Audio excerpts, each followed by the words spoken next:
வானத்து சந்திரனும் மகத்தான நட்சத்திரங்களும் சந்திப்பதில்லை. ஆனால் பூவுலகத்தின் பூரணச்சந்திரனான எம்ஜிஆருடன் புகழ்பெற்ற நட்சத்திரங்கள் சந்திக்கின்றனர், பாராட்டி மகிழ்கின்றனர், பரவசம் அடைகின்றனர், விருந்து உபச்சாரம் செய்து போற்றுகின்றனர்.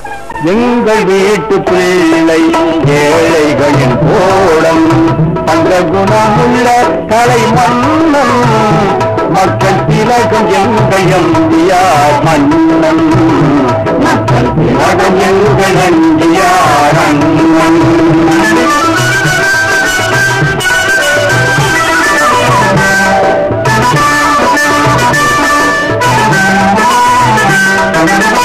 வாரி வாரி வழங்குவதில் பாரி வள்ளல், வண்ணத்தமிழ் வளர்ப்பதிலே பாண்டி மன்னன், காரிருளை நீக்குகின்ற கட்டுப்பாட்டை காத்து நிற்கும் கொள்கை காவலன், கொள்கை காவலன். வீட்டு பிள்ளை ஏழைகளின் கோடன், தங்க குணமுள்ள கலை மன்னன், மக்கள் திலகம் எங்கள் எம்ஜிஆர் அண்ணன், மக்கள் திலகம் எங்கள் எம்ஜிஆர் அண்ணன்.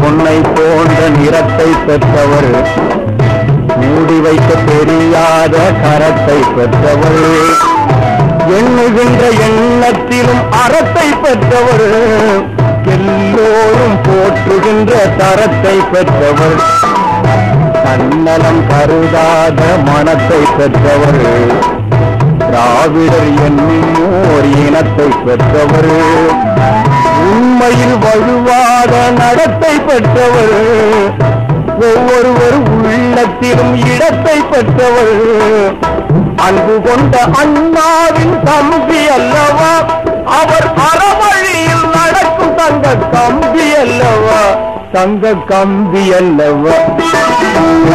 வீட்டு பிள்ளை ஏழைகளின் கோலம், அந்த முகமுள்ள தலை மன்னன், மக்கள் திலகம் எங்கள் எம்ஜிஆர் அண்ணன், மக்கள் திலகம் எங்கள் எம்ஜிஆர் அண்ணன், மக்கள் திலகம் எங்கள் எம்ஜிஆர்.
அனைவருக்கும் எங்களுடைய பணிவன்பான வணக்கம். நல்ல நல்ல பிள்ளைகளை நம்பி இந்த நாடே இருக்கிறது தம்பி. இப்படி அன்பே வடிவான நம்ம புரட்சி தலைவர் அவர்களால் பாராட்ட பெற்ற அன்பு குழந்தைகளே, உங்களுக்கெல்லாம் எங்களுடைய வாழ்த்துக்கள். மக்கள் குரல் மகேசன் குரல் பேரறிஞர் அண்ணா அவர்கள் அடிக்கடி இதை சொல்லுவாங்க. ஆகவே பெருமக்களே, இப்ப நீங்க எல்லாம் எதை விரும்புறீங்களோ, யாரை பத்தி பாட சொல்றீங்களோ அதை நாங்க வில்லு பாட்டுல பாட வந்திருக்கிறோம். சொல்றீங்களா? வில்லு பாட்டு கவிஞர் ஐயா, எங்க புரட்சி தலைவர் பொன்மன செம்மல் புது பிறவி எடுத்து வந்திருக்காங்களே, அதை பத்தி பாடுங்க ஐயா. ஆமாங்க, எங்க புரட்சி தலைவரை பத்தி பாருங்க. அவர் ஆஸ்பத்திரியில இருந்த 123 நாள் எங்க மனசு பட்ட பாடு. அவர் கதைய சொல்லுங்க ஐயா. கோவில் கோவிலா பிரார்த்தனை பண்ணோம், எல்லாம் பலிச்சு எங்க ராஜா இப்ப சௌக்கியமா திரும்பி வந்திருக்காரு. அவரை சரித்திரத்தை பாடுங்களேன். 3வது பிறவி எடுத்து வந்திருக்கிற எங்க புரட்சி தலைவரை பத்தி பாடுங்க ஐயா. கடவுளே, எங்க உயிரை எடுத்துக்கிட்டாவது எங்க தலைவர் உயிரை கொடுத்துருங்க ஐயா. நாங்க பிரார்த்திச்சோம். கடவுள் அவரை காப்பாத்திட்டாருங்க. இப்போ தினம் கோவில் கோவிலா போய் எங்க தலைவர் பல்லாண்டு வாழணும்னு நாங்க பிரார்த்தனை பண்ணிக்கிட்டு இருக்கிறோங்க. எங்க ஊர்ல பல பேருக்கு பக்தி வந்ததே அவர் உடம்புல சக்தி வந்ததுக்கு பிறகுதாங்க. அவரை பத்தியே பாடுங்க ஐயா. என்ன ஆச்சரியம் பார்த்தேடா. நான் யாரை பத்தி பாடணும்னு இங்க வந்திருக்கிறேனோ அவரை பத்தி நீங்களும் பாட சொல்றீங்க. இதுல இருந்து என்ன தெரியுது? நாம எல்லாரும் ஒண்ணுதான் நினைச்சுக்கிட்டு இருக்கோம். ஒரே ஒருத்தரை தான் வணங்கிக்கிட்டு இருக்கோம். ஒன்றே இயக்கம், ஒருவனே தலைவன் அப்படிங்கிற நினைப்புலதான் நாம எல்லாம் ஒன்றுபட்டு வாழ்ந்து வணங்கி கொண்டிருக்கிறோம். தெரியுது இல்லையா? மாண்புமிகு முதலமைச்சர் எம்ஜிஆர் அவர்களுடைய ஆட்சி பாமர மக்களும் படித்த மக்களும் போற்றும் வகையிலே சரித்திர ஏட்டுல பொன்னெழுத்துக்களால் பொறிக்கப்படணும் அப்படின்னு சொல்ற மாதிரி கோட்டையிலே கொடி பறந்து கொண்டிருக்கிறது ஐயா. நாட்டுக்கும் வீட்டுக்கும் நன்மை நன்மை என்று கோட்டையிலே கொடி பறக்குதமா, அந்த கூட்டம் கூட்டம் என வணங்குதமா, வாடி வாடி என கோடி கூவிடவே ஏழையின் காலை மலருதமா, எம்ஜி ஆயுவும் பிறந்ததமா.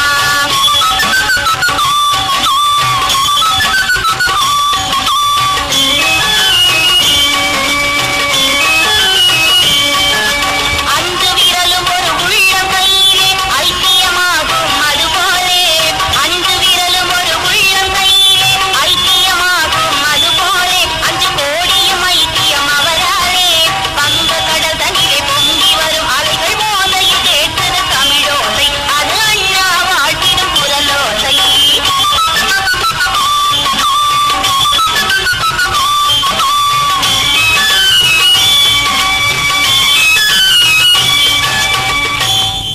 பல்கலைக்கழகம் டாக்டர் பட்டம் கொடுக்கிற சிறப்போடு மாநிலங்கள் எல்லாம் புகழ வண்ணம், உலகமே வியக்கும் வண்ணம், மனிதகுலம் கையெடுத்து வணங்கக்கூடிய நிலையிலே புரட்சி தலைவர் அவர்கள் ஒரு பொற்காலத்தை உருவாக்கி வரும் நாள்களின் வரிசையிலே வந்ததையா ஒரு சத்திய சோதனை. அந்த அக்டோபர் 5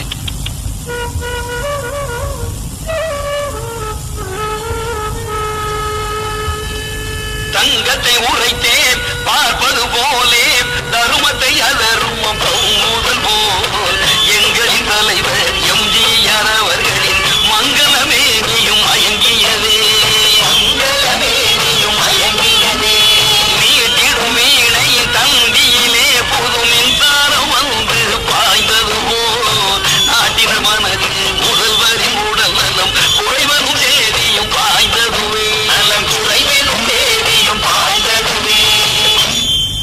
சென்னையில அப்பல்லோ ஆஸ்பத்திரியில மாண்புமிகு முதல்வர் எம்ஜிஆர் அவர்கள் சேர்க்கப்பட்டிருக்கிறார்கள் செய்தி அதிர்ச்சி செய்தியாக அனைத்து இந்தியாவிலும் 70 கோடி மக்கள் செவியிலும் பாய்ந்தது.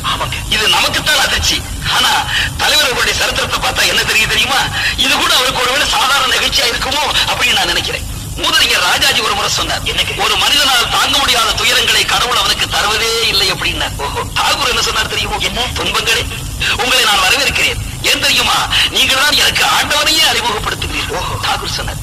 வினோபா பாவே அற்புதமா சொன்னார். திண்ணையிலிருந்து விளையாடக்கூடிய குழந்தை விளையாடும் போது விட்டுருவானா தாயே, அது நிச்சயமா விழுந்திருக்கிற நிலை வந்தா ஓடி வந்து காப்பாற்றுவானா. என்ன அழகா சொன்னார். காந்தியடிகள் என்ன சொன்னார் தெரியுமோ? கடவுளிடம் நம்பிக்கை உள்ளவர்கள் கவலைப்பட வேண்டிய தேவையே இல்லைன்னு காந்தியடிகள் சொல்லி சொன்னார். பாரதியார் மகாகவி இல்லையா? ரொம்ப வேகமா காலா என் அருகே வாடா, உன்னை எட்டி மிதிக்கிறேன் என் காலா அப்படின்னு சொல்லி மகாகவி பாரதியார் சொன்னார். நம்ம எல்லாம் படிப்போம், ரசிப்போம், அவ்வளவுதான். ஆனால் புரட்சி தலைவர் அவர்கள் என்ன தெரியுமா? அத்தனை வார்த்தைகளையும் தனது வாழ்க்கையிலே அங்கிருந்து நடைமுறைக்கு கொண்டு வந்த பெருமகனா அல்லவா? அவர் நடந்து போகும்போது சாதாரணமா அவர் புல்லு மிதிச்சுட்டு போற மாதிரி தான் இந்த சம்பவத்தையும் சர்வ சாதாரணமாக அவர்கள் நினைத்திருப்பார்களோ அப்படின்னு நான் நினைக்கிறேன். என் பாரதி சொன்ன இன்னொரு வார்த்தை, என்ன அருமையான வார்த்தை, வைரமுடைய நெஞ்ச வேண்டும் வாழும் முறைமை நீ பாப்பா அப்படின்னு சொன்னார் இல்லையா? அவர் பாப்பாவுக்கு சொல்லி சொன்னாரு. ஆனா தலைவர் அவர்கள் அங்கிருந்து அற்புதமா தனது வாழ்க்கைக்கு எடுத்துக்கொண்டார்களோ நான் நினைக்கிறேன். அத்துணை வைரமுடைய நெஞ்சம். அந்த 7ஆம் தேதி 2 நாள் கழிச்சு அங்க அட்மிட் ஆனதுக்கு 2 நாள் கழிச்சு நம்முடைய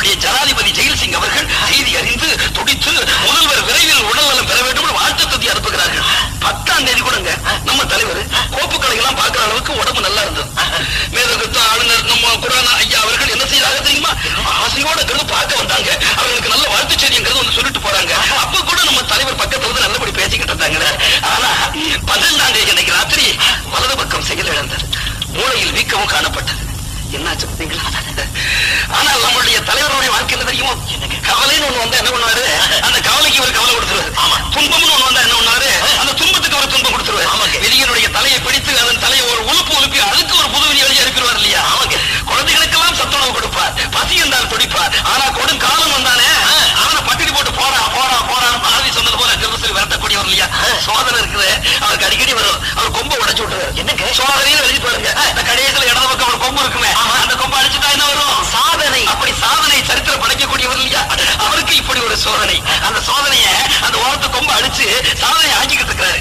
அமெரிக்க டாக்டர்களுக்கெல்லாம் அழைப்புங்கிறது சொல்லி அனுப்புனாங்க. எந்த நேரமும் அமெரிக்காவுக்கு அவரை கூட்டிச் செல்ல ராணுவ விமானம் தயார் நிலையில் இருந்தது. அன்றைய பிரதமர் அன்பே வடிவான திருமதி இந்திரா காந்தி அம்மையார் அப்போலோ ஆஸ்பத்திரிக்கு தலைவருக்கான விரைந்து வருகிறார்கள். அந்த நிலைமையிலும் கூட நம்மளுடைய முதல்வர் அவர்கள் இருந்து வணக்கம் சொல்லுகிறார்கள். பாரத தாயே வடிவெடுத்து வந்தது போல வாழ்த்தியது போல பிரதமர் அவர்கள் சொல்லுகிறார்கள். எத்தனையோ போராட்டங்களை சந்தித்து வெற்றி பெற்ற நீங்கள் இதிலும் போராடி நிச்சயமாக வெற்றி பெறுவீர்கள். அந்த சத்திய உள்ளத்துடைய வாழ்த்து பலிக்கிறது. இந்த நிலைமையில அமெரிக்க டாக்டர்கள் doctor Friedman, doctor Christopher Black, doctor Sripadarao, doctor John Sterling Meyer அவர்கள்லாம் வந்து முதல்வர் அவர்களை பரிசோதனை செய்கிறார்கள். மூளையில் உள்ள வீக்கம் சிறிது குறைந்துள்ளது, ஆனால் சிறுநீரக கோளாறு உள்ளது, அமெரிக்கா கொண்டு செல்ல வேண்டும் என்று சொல்கிறார்கள். வேண்டிய நேரத்தில் வேண்டிய சிகிச்சை கொடுத்து முதல்வர் உயிரை காப்பாற்றிய இந்திய மருத்துவர்களே உங்களை பாராட்டுகிறோம், உங்களை வாழ்த்துகிறோம் அப்படின்னு அவர்களுக்கு நன்றியை சொல்லிட்டு அதோட நம்ம முதல்வர் அவர்களுடைய நிலைமை உற்று கவனிக்கிறார்கள். கொடுத்து கொடுத்தே சிவந்த கையும் எடுக்க மடக்க செயலை இழக்க நடக்கும் மலரு காலும் தளர நரம்பின் இயக்கம் திரும்ப மறுக்க எங்கள் முதல்வருக்கு சோதனையோ அவர் மூளையிலே வீக்கமையோ அங்கே பந்து போலே வந்தனம்மா எல்லாம் பயந்தனரா மருத்துவரே தலைவர் நிலை கேட்ட தாயக மக்கள் தமக்கு வந்தது போல் மனமே நொந்தார் கோயிலை நாடி குமுறி குமுறியே வாழ்விட்டு கதறி வரம் கேட்டழுதார். கோயிலை நாடி குமுறியே வாழ்விட்டு கதறி வரம் கேட்டழுதார். நடமாடும் தெய்வம் ஸ்ரீ காஞ்சி காமகோடி பெரியவர்கள் ஜெய ஜெய சங்கர ஜெய ஜெய சங்கர ஜெய ஜெய சங்கர அம்பிகே காமாட்சி, அந்த நல்ல மனிதர் உடல் நலம் பெறட்டுமா, நீ அனுக்கிரகம் செய்யமா அப்படின்னு அம்பாளை பிரார்த்திச்சு பிரசாதம் அனுப்பி வைக்கிறார்கள். எல்லா மனங்களும் ஒன்றுபட்டு ஆலயங்கள்ல தலைவர் உடல் நலம் பெற வேண்டும் என்று பிரார்த்தனை நடத்துகிறார். அவங்க மசூதிகள்ல நபிநாயகோ நபிநாயகோ நபிநாயகோ நபிநாயகோ நபிநாயகோ நபிநாயகோ அன்னை போல சத்துணவு நித்தம் தந்த சத்திய தாயின் மகனும் வாழ்க, அவர் ரத்தத்தின் ரத்தமாகிய உத்தம குல தலைவன் இத்தரையில் நீடூழி வாழ்க. அபிநாயகோ அபிநாயகோ அபிநாயகோ அபிநாயகோ அல்லாவின் கருணை வல்லவர் உடல் அல்லாகி அவரும் பணி தொடர இல்லை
வழிபாடு நடத்தினார்கள். அணில் ராமாயணத்துல பாலம் போட பணி செய்தது போல நாமும் பல ஆலயங்கள்ல வில்லுப்பாட்டு நிகழ்ச்சி மூலம் முதல்வர் விரைவில் உடல் நலம் பெற வேண்டும் அப்படின்னு வழிபாடு நடத்தும். நாமும் மட்டுமா, எல்லா கலைஞர்களுமே ஒன்றுபட்ட மனதால் வழிபாடு நடத்தினார்கள் அல்லவா? ஆமா. இன்னும் எத்தனை பிரார்த்தனைகள் தெரியுமா? தெய்வமே, எங்கள் உயிரை எடுத்துக்கொண்டார்கள், தலைவர் உயிரை கொடுத்து விடு அப்படின்னு எத்தனை பேர் உயிர் துறந்தார்கள் தெரியுமா? உடலால கோயிலை சுற்றி வந்து அப்படி புரட்டு வலம் வந்து வேண்டியவர்கள் எல்லாம் உண்டு தெரியுமா? உண்ணா விரதம் என்ன, மௌன விரதம் என்ன, முடிவெடுத்து வேண்டிக் கொண்டவர்கள் தான் எத்தனை பேர், பாத யாத்திரைகள் எத்தனை, இன்னும் பல பல வேண்டுதல்கள். அம்மா, எங்கள் முதல்வர் உடல் நலம் பெற வேண்டும். உனக்கு நாங்கள் என்ன வேண்டுதல் தெரியுமா? வெள்ளியிலேயே சிறுநீரகம் போல் செய்து காணிக்கையாக நாங்க போடுறோமா அப்படின்னு வழிபாடு நடத்துறாங்க. மூகாம்பிகை கோவிலிலே புரட்சி தலைவருக்காக சிறப்பான வழிபாடு நடந்தது ஐயா. மூகாம்பிகையே வணங்குகிறோம், எங்கள் முதல்வரை நீ வந்து காப்பாற்று. தாய் வந்து மகனை காப்பா என்னும் தைரியத்தில் நாங்கள் வாழுகின்றோம். ஆயிரம் கண்கள் உடையவளே, எங்கள் அன்பு தலைவனை காப்பாற்று. தாயினும் மாதம் இருந்தவரை சக்தி தாயே நீ வந்து காப்பாற்று. நினைவாற்றல் இன்னும் கரிவர திருமலை எந்திரும் தேனே அடிக்கையிலே நெஞ்சம் துடிக்குது மூகாம்பிகையின் இளமையை நீ கண்பாராய். 5 கோடி மக்கள் மனமும் இன்று அப்பல்லோ மருத்துவசாலையிலே மூகாம்பிகை உன் அருளால் நலமெனும் தேதி வரணும் அதிகாலையிலே. ஓம் சக்தி ஓம் சக்தி ஓம் சக்தி ஓம் சக்தி ஓம் சக்தி ஓம் சக்தி ஓம் சக்தி ஓம் ஓம் சக்தி ஓம் சக்தி ஓம் சக்தி ஓம் சக்தி ஓம் சக்தி ஓம் சக்தி ஓம் சக்தி ஓம்.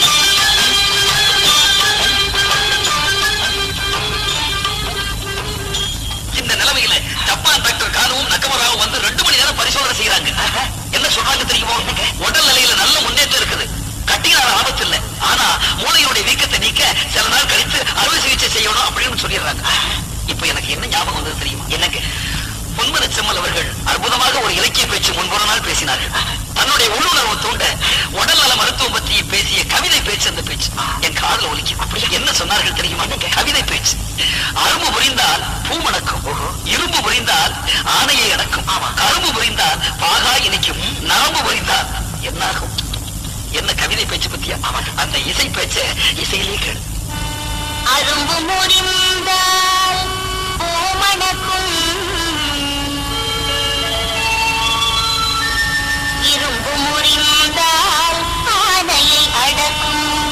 அரும்பு முறிந்தால் பூ மணக்கும், இரும்பு முறிந்தால் ஆணையை அடக்கும், கரும்பு முறிந்தால் காகாய் இனிக்கும், நரம்பு முறிந்தால் நாம் என்னாவது.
இசைக்கவிஞர் பாரதிதாசன் அவர்களை புரட்சி தலைவர் அவர்கள் நினைத்தார்களா?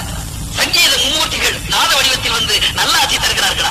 பொன்மன செம்மல் எம்ஜிஆர் அவர்கள் இந்த நேரத்தில் கர்நாடக இசை ஒளிப்பதிவை கேட்டு மகிழ்ச்சி அடைகிறார்கள்.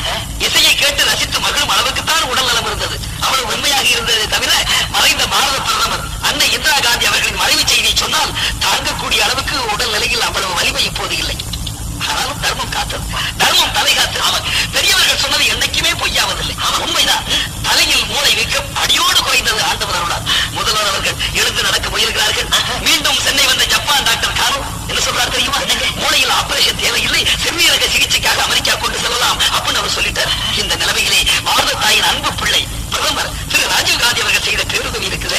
அவர்களின் அன்னையோட அன்பையே நமக்கு நினைவூட்டிக்கிட்டு தமிழகம் என்னைக்குமே அதற்கு கடமைப்பட்டிருக்கு. நிச்சயமா டாக்டர் சொன்ன ஆலோசனைப்படி சிறிய ஆஸ்பத்திரி போல அமைஞ்ச தனி விமானத்துல துணைவி ஜானகி அம்மையார், மாண்புமிகு அமைச்சர் அண்டே அவர்கள், தனிச் செயலாளர் பரமசிவம் அவர்கள், டாக்டர்கள், நர்சுகள் மொத்தம் 21 பேர்களுடன் தலைவர் அவர்களுக்கு செல்கிறார்கள். தமிழகம் தன் இதயத்தையே அங்கு அனுப்பி வைத்து அந்த இனிய வருகை அங்கிருந்து சொல்லி காத்துக்கிட்டு இருக்கிற மாதிரி அப்படி ஒரு நிலைமையில் இருக்கு. பள்ளிக்கூடத்து பிள்ளைகள் நிலைமை என்ன தெரியுமா? சத்துணவு உண்ணும் குழந்தைகள் நாளை தாங்கள் வளர்ந்து நன்றி செலுத்தணுமே அப்படிங்கிற வருங்கால ஆசையில நிகழ்கால வானத்துல பறக்கக்கூடிய விமானத்துறைக்கு பாடுறதாக பள்ளிக்கூடத்தில் பாட தொடங்குச்சு. ஆசிரியர் சொல்லிக் கொடுத்துட்டு இருக்கிறாரு. அவன் நாய் நான்னு பிள்ளைகள் சொல்லுது. ஆசிரியர் ஐயா வணக்கம், எங்களுக்கு இன்னைக்கு ஒரு உரிமை கொடுக்கணும், நாங்க இன்னைக்கு ஒரு பாட்டு பாட போறோம். என்ன தெரியுமா? அவ்வை பாடினார் ஆத்தி சூடி, பின்னால் அமரகவி பாரதி பாடினார் புதிய ஆத்தி சூடி, இன்று நாங்கள் பாடுகிறோம் எம்ஜிஆர் ஆத்தி சூடி அப்படின்னு பாட ஆரம்பிச்சது. அன்பேவா அன்பேவா என காத்திருப்போம், ஆண்டவன் அருளை வேண்டி நிற்போம்.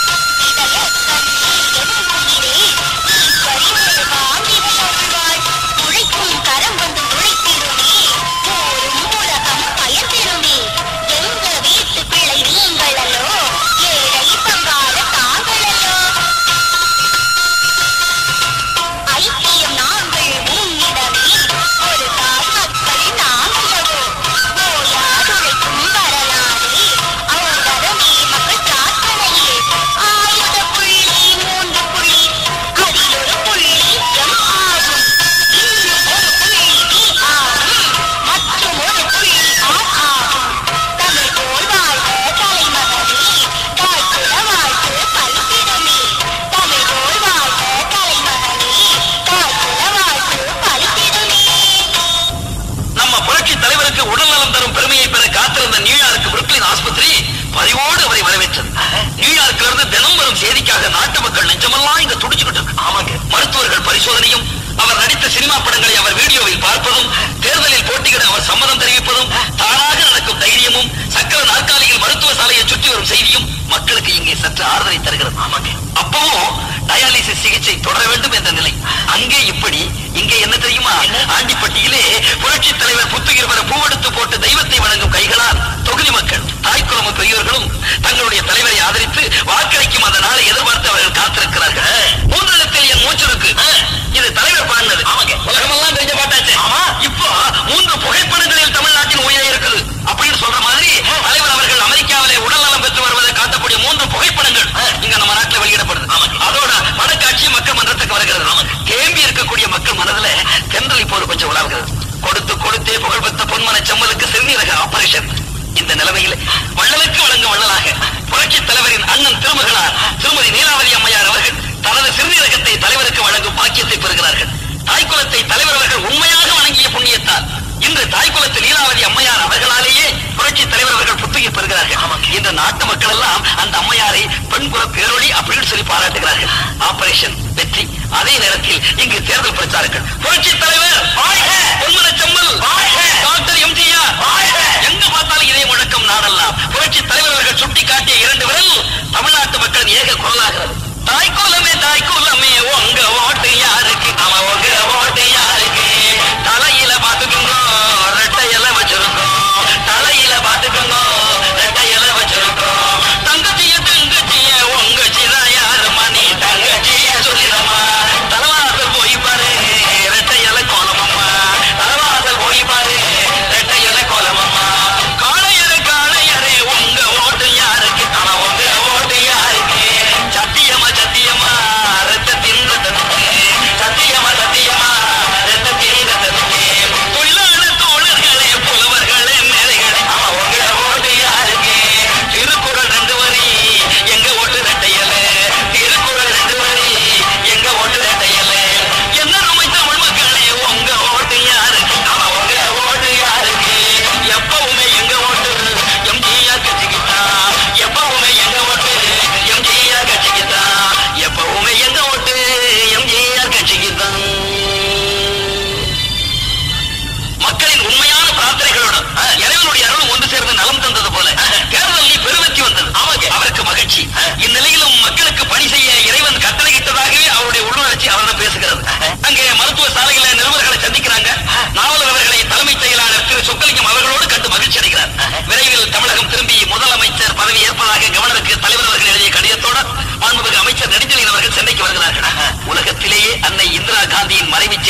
புரட்சி தலைவர் அவர்கள் தான்.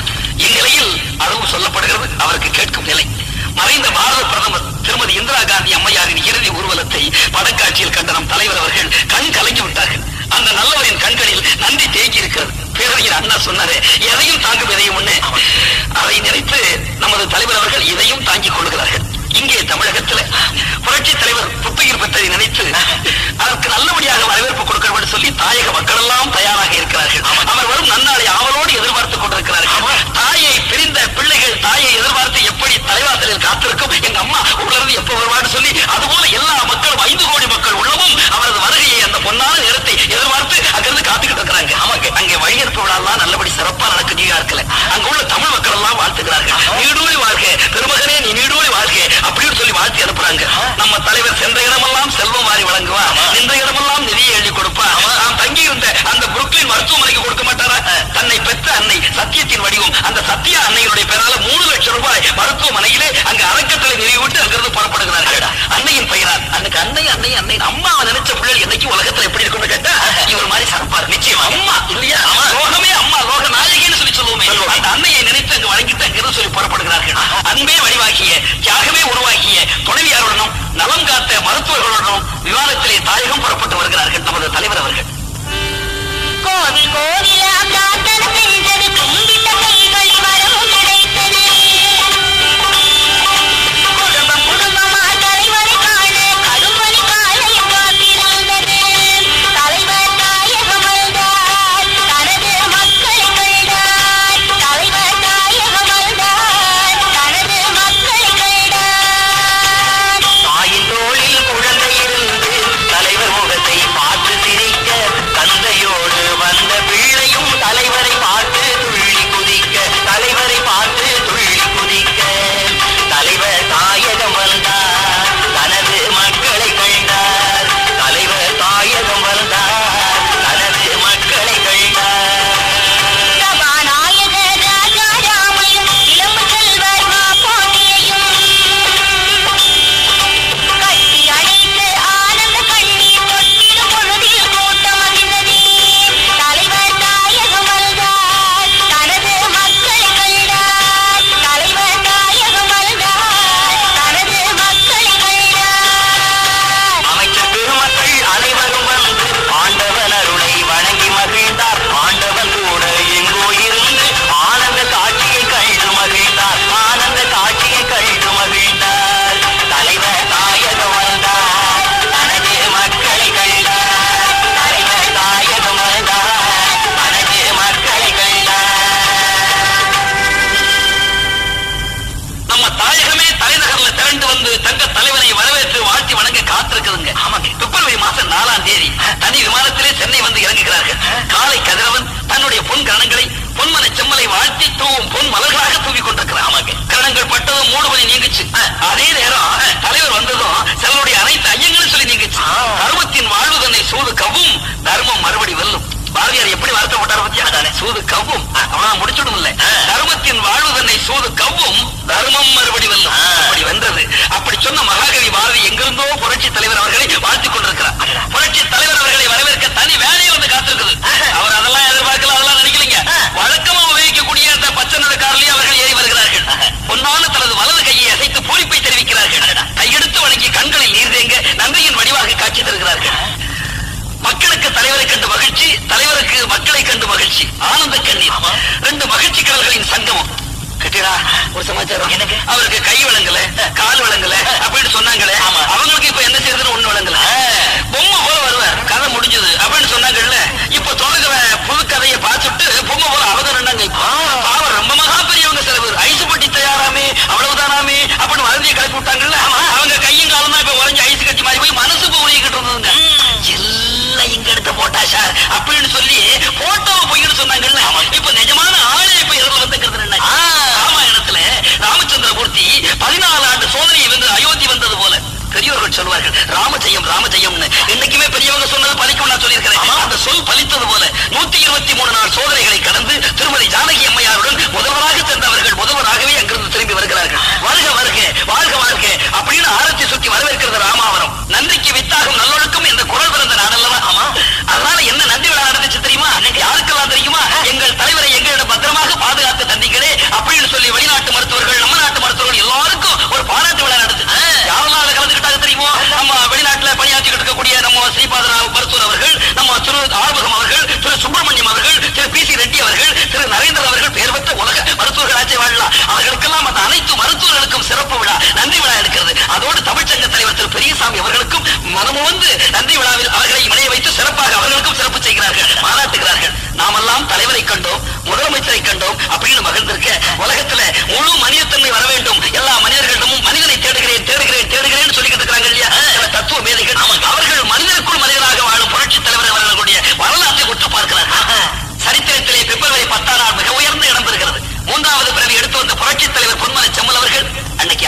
விஷயத்தை சொன்னாங்க. என்ன தெரியுமா?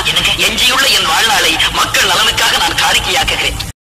இந்த 4 மாத காலமாக நான் பட்ட சிரமம் எல்லாம் பெரியதில்லை. உங்களை காணவில்லையே, உங்களை பார்க்கவில்லையே, உங்களோடு பழகவில்லையே அப்படிங்கிற வேதனை இருக்குது. அதுதான் எனக்கு நோய் வேதனையை விட அதிகம் என்று சொன்னார்கள் இல்லையா? இதை அந்த தத்துவ மேதைகள் உற்று பார்க்கிறார்கள். இதில் அவருடைய பேரறிவு, அவருடைய பேரன்பு, அவருடைய பெருந்தன்மை எல்லாம் தெரியுது. இதை உலக மேதைகள் வணங்குகிறார்கள், நல்லவர்கள் வணங்குகிறார்கள். நம்ம மனுஷன் இது வரைக்கும் எங்கெங்கயோ தேடிக்கிட்டு இருந்தோம். இதோ இதோ இதோ மனிதனை கண்டோம் அப்படிங்கறத ஊர் செய்தியாக இல்ல, உலக செய்தியாக மலை பிரசங்கம் போல மனப்பிரசங்கம் செய்கிறார்கள். அந்த இதய ஒலி. இதோ ஒரு மனிதரை நான் கண்டேனே, என் இதயம் தனில் கொண்டேனே.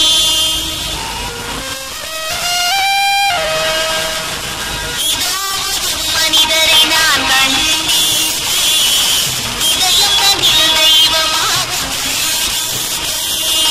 சத்தியத்தாய் பெற்றெடுத்த முதல்வரல்லவா, சரித்திரத்தின் பொற்கால முதல்வரல்லவா. இதோ ஒரு மனிதரை நான் கண்டேனே, இதயம் தனில் தெய்வமாக கொண்டேனே.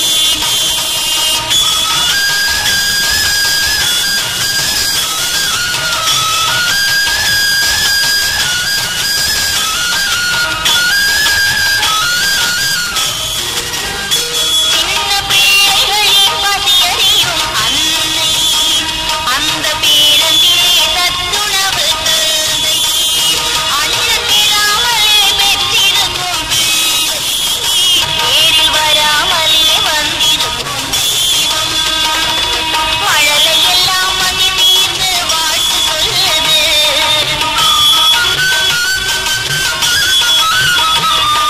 மகாத்மாவின் வாரிசை கண்டு மகிழுது. இதோ ஒரு மனிதரை நான் கண்டேனே, இதயம் தனில் தெய்வமாக கொண்டேனே.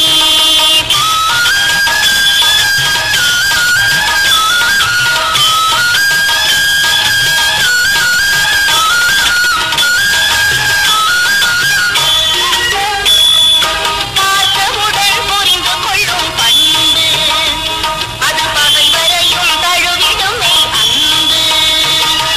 தங்கத்தினால் கடவுள் செய்த உள்ளம், கடவுள் தங்கிடவே தேர்ந்தெடுத்த இல்லம். தினம் தினமும் மக்கள் காணும் சந்திரன் அல்லவா, வாழ்கையும் தீயார் என்பதெங்கள் மந்திரம் அல்லவா. இதோ ஒரு மனிதரை நான் கண்டேனே, இதயம் தனில் தெய்வமாக கொண்டேனே.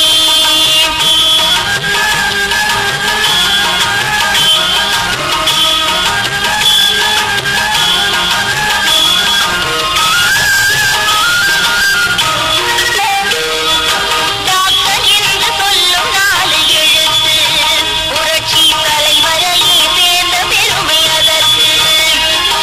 வாழ்வு எனும் வார்த்தை செய்த பேரு, வள்ளலையே வாழ்த்தி வாழும் பாரு.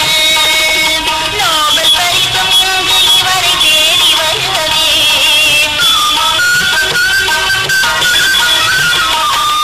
100 ஆண்டு இவர் வாழ்க வாழ்கவே.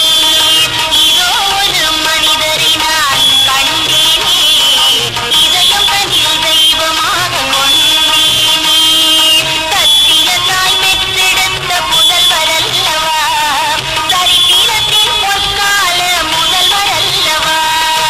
இதோ ஒரு மனிதரை நான் கண்டேனே, இதயம் தனில் தெய்வமாக கொண்டேனே.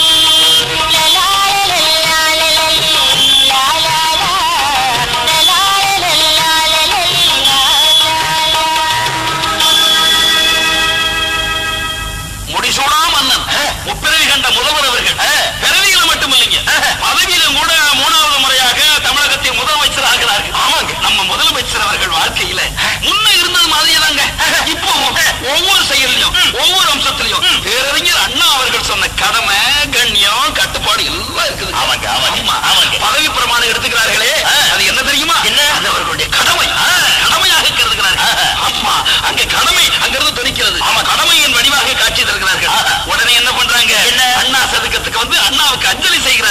இங்கே கண்ணியத்தின் வடிவாக காட்சி தருகிறார்கள். அங்கே கடமையாச்சு, இங்க கண்ணியமாச்சு. அப்படியே தலைமைச் செயலகம் வந்து கோப்புகள்ல கையெழுத்திடுகிறார்கள் இல்லையா? இங்க என்ன கட்டுப்பாடு பாருங்க. அவருடைய வாழ்க்கையில ஒவ்வொரு அம்சத்திலையும், ஒவ்வொரு செயல்லையும், ஒவ்வொரு நாள்லயும் இந்த 3 மந்திரங்களும் எப்படி இணைஞ்சிருக்குங்கிறத பார்த்துக்கணும். உண்மைதாங்க. பெரியவங்க எல்லாம் ஒரு வார்த்தை சொல்லுவாங்க. என்ன தெரியுமா? பதவி அப்படிங்கிற சொல்லு அது எப்படி வந்தது தெரியுமோ? அப்படி அதுக்கு விளக்க சொல்லியிருக்காங்க பாருங்க பெரியவங்க. இப்போ அதை நினைச்சாதான் இந்த பதவி இவரோட இணைஞ்சிருக்கிறதுக்குள்ள காரணங்கள்லாம் அவங்களுக்கு புரியும். பசித்திரு இந்த சொற்றொடர்ல இருக்கிற முதல் எழுத்து என்ன? பா. தனித்திரு இந்த சொற்றொடர்ல உள்ள முதல் எழுத்து என்ன? தா. விழித்திரு இந்த சொற்றொடர்ல உள்ள முதல் எழுத்து என்ன? தி. பதவி. பாத்தீங்களா? யார் சொன்னது தெரியுமா? யாருங்க? பெரியவர் சொல்லி சொன்னது. அருமையான ஒரு வார்த்தை சொல்லி சொன்னது. சத்திய தர்மசாலை இருந்த வடலூர் வள்ளலார் அப்படி சொல்லி சொல்லுவார். அப்படி அடிக்கடி அவரும் பசிக்கு சோறு போட்டவர் இல்ல, அது மாதிரி இவரும் பசிக்கு சோறு போட்டவர் இல்ல. இந்த சத்துணவு திட்டம் தந்த நமது ராமச்சந்திர வள்ளல் பசித்திருக்கிறார். மக்களுக்கு தொண்டு செய்யணுமேங்கிற பசி. தனித்திருக்கிறார். அது 1000த்துல, லட்சத்துல, கோடியில ஒருத்தராக தனித்திருக்கிறார். புரியுதா? விழித்திருக்கிறார். அது தமிழக மக்களின் வருங்கால நன்மைகளை எண்ணி எப்பவும் அந்த சிந்தனையிலேயே விழிப்போடு இருக்கிறார். அதனாலதான் பதவி இவரை தேடி வருது. அப்படி வந்து ஒட்டிக்கிட்டு இருக்கு. பதவி இவரோட இணைஞ்சிருக்கு. நல்லா புரிஞ்சுக்கிட்டே பசித்திரு, விழித்திரு, தனித்திரு இந்த 3 சொற்களுடைய வடிவம் நம்மளுடைய புரட்சி தலைவர். இப்பதாங்க புரியுது. இன்னொன்னு கேட்கணுங்க. என்னங்க? நம்ம புரட்சி தலைவர் பொம்மன செம்மன் அவர் வெற்றிக்கெல்லாம் என்னங்க மூல காரணம்? நல்ல கேள்வி கேட்டீங்க. சொல்லுங்க. இருந்து என்ன தெரியுது? நான் சொல்ற விஷயங்களை நீங்க நல்லா கேட்டு வரீங்க. ஒண்ணு சொல்லட்டுமா? அவருடைய வெற்றிக்கெல்லாம் மூல காரணம் அவரு ஒரு கோயில போய் அடிக்கடி கும்பிட்டு இருக்கிறார். அப்படியா? அது எந்த கோவில்? கோயிலே எப்பவும் நினைச்சுக்கிட்டு இருக்கிறார். அது எந்த கோவிலுங்க? சொல்லட்டுமா? சொல்லுங்க. நீங்களே சொல்லுங்களேன். எனக்கு தெரியலீங்க. நீங்க சொல்லுங்க. சிந்திச்சு பார்த்து சொல்லுங்க. நீங்களே சிந்திச்சு பார்த்து சொல்லுங்க. எனக்கு நீங்களே சொல்லிருங்களேன். எந்த கோவில் அது? சொல்லட்டுமா? சொல்லுங்க. அப்ப இன்னொன்னு கேட்கிறேன். அதுக்கு நீங்க பதில் சொல்லுங்க. கடவுள் ஏன் கையில 10 வரல கொடுத்திருக்காரு? எதுக்கு? ஹார்மோனிய பொட்டி வாசிக்க இருக்குன்னு நினைக்கிறேன். பொட்டி வாசிக்கத்தான். இருந்தாலும் ஒண்ணு சொல்லட்டுமா? அதை விட முக்கியமான ஒரு விஷயத்துக்கு கடவுள் கொடுத்திருக்காரு அப்படின்னு நான் நினைக்கிறேன். அப்போ சொல்லுங்க. எதுக்குன்னு வச்சு சொல்லுங்க. ஒருவேளை தவையெல்லாம் வாசிக்க இருக்கும். தவையெல்லாம் வாசிக்க வேண்டியதா? நல்ல கலரா இருந்தாலும் இதை விட இன்னொரு பெரிய விஷயத்துக்காக கொடுத்திருப்பாரு நினைக்கிறேன். எனக்கு அப்ப எழுத அதுக்காக இருக்குமோ? அதுக்குன்னா இருந்தாலும் இன்னொரு பெரிய விஷயத்துக்காக கொடுத்திருப்பாரு நினைக்கிறேன். எனக்கு என்ன தெரியலீங்க. நீங்களே சொல்லிருங்களேன். சொல்லிட்டுங்களா? சொல்லுங்க. மனிதா, நீ பெட்டி வாசிக்க படிச்சுட்டு அப்புறம் மறந்தேனா திரும்ப கத்துக்கலாம். தபலா வாசிக்க படிச்சுட்டு கொஞ்சம் மறந்தேனா அப்புறம் கத்துக்கலாம். எழுத மறந்து விட்டால் கூட திரும்ப எழுதி படிச்சுக்கலாம். ஆனா ஒன்றே ஒன்றை மறந்தா உனக்கு மன்னிப்பே கிடையாது மனிதா. என்ன தெரியுமா? தாய் வயிற்றுல நீ 10 மாசம் குடியிருந்தியே, அந்த 10ங்கிறது மாத்திரம் நீ எப்பவும் மறந்துடக்கூடாது. அந்த 10ங்கிற நினைப்பு வந்ததுன்னா உடனே அம்மா வயிற்றுல அந்த 10 மாசங்கள்லாம் உனக்கு ஞாபகம். அம்மா தான் உனக்கு ஞாபகம் வரும். அதனால நான் உனக்கு என்ன செய்யறது தெரியுமா? நீ அடிக்கடி தாயை நினைச்சுக்கிறதுக்காக உனக்கு ஒரு வசதி பண்ணித்தர. நீ அடிக்கடி பார்க்கக்கூடிய இடம் என்ன தெரியுமோ? அந்த கைகள். கையில 10 வரல நான் உனக்கு வச்சு விடுறேன். நீ அடிக்கடி அதை காண்ப இல்லையா? அதை காணும் போது போல அந்த 10 கண்ணிலே தென்படும். அப்ப அன்னையினுடைய நிலை வந்து அப்போது கையெடுத்து நீ அவளை வணங்க வேண்டும் அப்படின்னு நினைச்சதான் கடவுள் மிகுந்த கருணையோட மனுஷனுக்கெல்லாம் 10 வரல கையில வச்சு விட்டுருக்காரு அப்படின்னு நான் நினைக்கிறேன். இப்பதாங்க புரியுது எனக்கு. நீங்க சொன்ன விளக்கமே. நம்ம புரட்சி தலைவர் வணங்குற கோவில் குடியிருந்த கோயில். புரட்சி தலைவர் குடியிருந்த கோயில். நான் சொன்ன கோயில் புரியுதா? சத்தியா அம்மையாருக்காக தலைவர் கட்டி இருக்கும் கோயில். அதைத்தான் நம்ம சொல்லி சொல்றோம். தாயை வணங்காத நாளே கிடையாது. அன்னைக்கு புறப்படும் போது கூட அன்னை சத்யாவுக்கு அஞ்சலி செய்துவிட்டு வெட்டிலிருந்து புறப்படுகிறார். ஒரு பெரிய ரகசியம் சொல்றாங்க. இன்னைக்கு பெரிய ரகசியம். தாயை வணங்குறவங்க உலகமே வாழ்க்கை என்னைக்கு வணங்கும். உண்மை தத்துவமே அங்கிருந்தா எல்லா தத்துவம் பிறக்கிறாரு அந்த இடம் தான். இதற்கு நம்முடைய புரட்சி தலைவர் அவர்கள் சிறந்த எடுத்துக்காட்டு. பொதுவா உலகத்துல எப்படி தெரியுமா?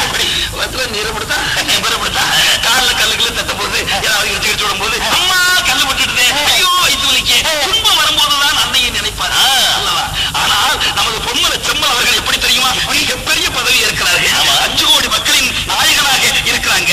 அதுக்கு பதவி எடுத்துக்கூடிய நாள் மகிழ்ச்சியின் உச்சபட்ச நாள் மற்றவர்களுக்கு. ஆனா அந்த நாள்ல கூட என்ன நினைக்கிறாங்க தெரியுமா? தன் அன்னையை நினைத்து வழங்கு. அவங்க அம்மா சின்ன வயசுல சொன்னாங்களா, மகனே, இந்த உலகத்தில் எந்த பணிக்காக நீ பிறப்பிக்கப்பட்டிருக்கிறாயோ அந்த பணி முடிவடையும் வரை உன்னுடைய உயிருக்கு எந்த ஆபத்தையும் யாராலும் ஏற்படுத்த முடியாது மகனே. அந்த பொன்னான வாக்குதான் பல நெருப்புகளை கடந்து வருவதற்கு நம்ம தலைவருக்கு நெஞ்சுக்கு துணையா இருக்குது நான் நினைக்கிறேன். இதை அவர்களே சொல்லியிருக்கிறார்கள். புரட்சி தலைவர் அவர்கள் சின்ன கை குழந்தையா இருக்கும் பொழுது அந்த பொன்மேனி கை குழந்தையா இருக்கக்கூடிய நேரத்துல இப்படித்தான் அன்னை சத்யா அம்மையார் வாழ்த்தியிருப்பார்கள் நினைக்கிறேன். எப்படி தெரியுங்களா? எப்படிங்க? அன்பின் வடிவென வாழியவே, அறிவின் முடிவென வாழியவே, பண்பின் உருவென வாழியவே, பாரத சுடரென வாழியவே, சத்தியத்தின் வயதெத்தனையோ அத்தனை வயது நீ வாழியவே, இத்தினம் மலரும் புன்னகையே என்றும் உன்னிடம் வாழியவே. இன்றும் தெய்வமாக இருந்து இப்படித்தான் வாழ்த்திக் கொண்டிருக்கிறார்கள். இப்படியே இனியும் என்றென்றும் வாழ்த்திக் கொண்டிருப்பார்கள் அந்த அன்னை. வாழ்க அன்னை சத்யாவின் திருநாமம். வில்லுப்பாட்டு கவிஞரையா, பெரியவங்களுக்கு வர்ற துன்பம் கூட மக்களுக்கு ஒரு அறிவுரையை சொல்லிடுதே. பிரார்த்தனையின் பயனே இப்பதாங்க அநேகம் பேருக்கு புரியுது.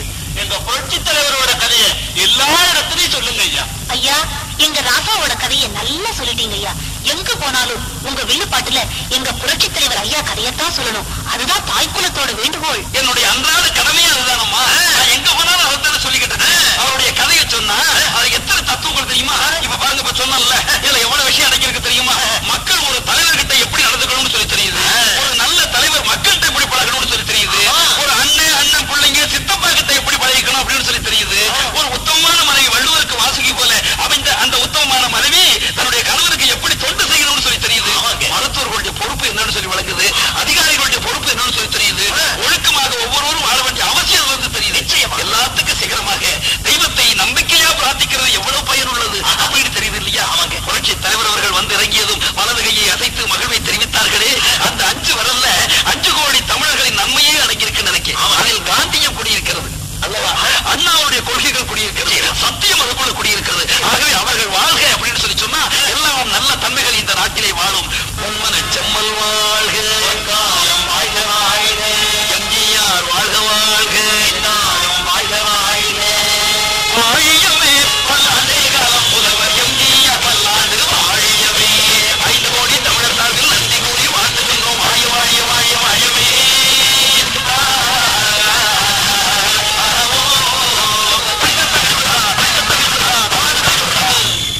பொன்மன செம்மல் எம்ஜிஆர் சேனலுக்கு சப்ஸ்கிரைப் பண்ணுங்க, லைக் பண்ணுங்க, ஷேர் பண்ணுங்க, கமெண்ட் பண்ணுங்க. மறக்காம எங்க சேனலை பார்க்க மிஸ் பண்ணாதீங்க.